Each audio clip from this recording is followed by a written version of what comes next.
So you have decided to buy the ARM intake because N55s have finally been blessed, especially e-chassis. First step, disassemble everything. So right here, you're gonna have a 10 mil. Down here is a 10 mil. This is the turbo inlet connection. The main one on the turbo inlet, whatever this pipe is a T20. Next step is going to be removing the sensor, the map sensor.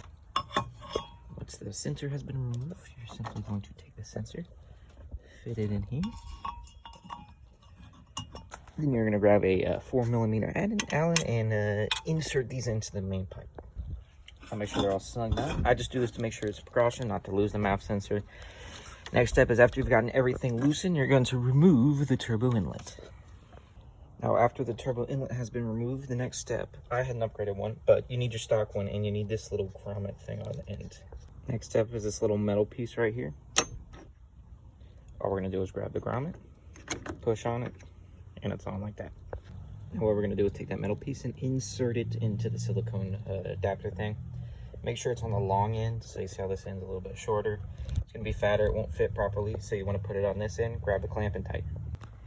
So now what you're gonna do is once you attach them, far down in here, I don't know if you can see, right there. So you're gonna wanna leave yourself about an inch, maybe a little over an inch of room to get it in there because it's a little tough to get in, but after a little bit of wiggle room, it will go in. But as you can see here, if I line it up, I have my PCV delete in the way and some oil cooler lines. So what I'm gonna do is loosen the clamp a little bit and try to push the coupler back on a little bit. So after it's fully in, what you're gonna wanna make sure you do is a little worm gear. Make sure it is up on top of it, or else it can get in the way right here because it's still top, so it's out of the way. Do is grab the extension, plug it in here, grab your other end. Next thing we're gonna do is put this in. So now that we have this on here, you wanna make sure all your hoses and wires are out of the way. Alrighty, so after you get this in, I went ahead and put the clamp on it. As you can see there, I put it in a specific spot so I can actually get to it. Fair warning, these clamps are kind of really bad. So I would recommend either going to T-bolts or trying to find some better ones. Like I've already had the one that goes into the turbo inlet area to the main coupler kind of just come apart. But one thing I recommend doing while you do this is put in the 10mm that sits right here. Sorry, yeah, that one. And it can kind of guide you where you need to be, but you want to make sure everything's all in the proper spot. What I did is, since you can't really see that much while you're doing this down there, I grabbed my hand, go through here, and kind of feel to make sure that the turbo inlet's actually in properly, which I can do. And then the next step is going to be for you to grab, I don't know if it's a PCV thing, but this right here, we're going to clamp it on right here. It's going to come up, and then I'll get... Alrighty, now we got the hose connected down here with the clamp up to the thing I just took off. You just push it in and hose that off. So this is where it's a little different for me. I do have a Ross Racing PCV VTA kit, so I don't use the PCV here, so I just ignore that and whatever.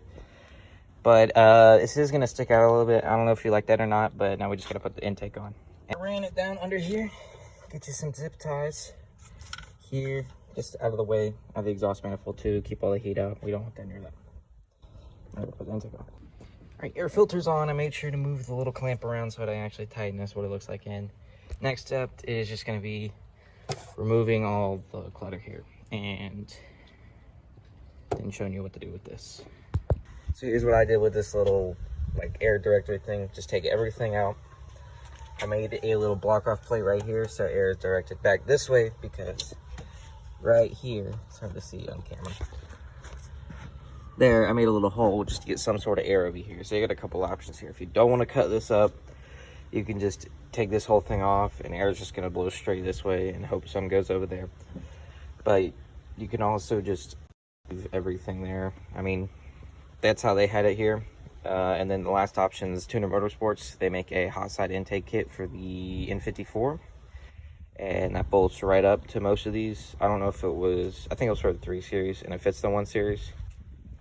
I got the X1, so my oil lines are slightly different. Instead of going over this, they go under the side.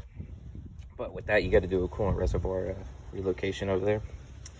This is just easy, cheap. This was free for me because just a couple self tappers. This is some PVC plastic board I got at Lowe's. Just makes things really easy. I mean, the engine bay looks great, and this should perform very well too. The only thing I really recommend anyone doing with this kit is just simply changing all of those normal warm style clamps to either T-bolts or different ones, because they're just not.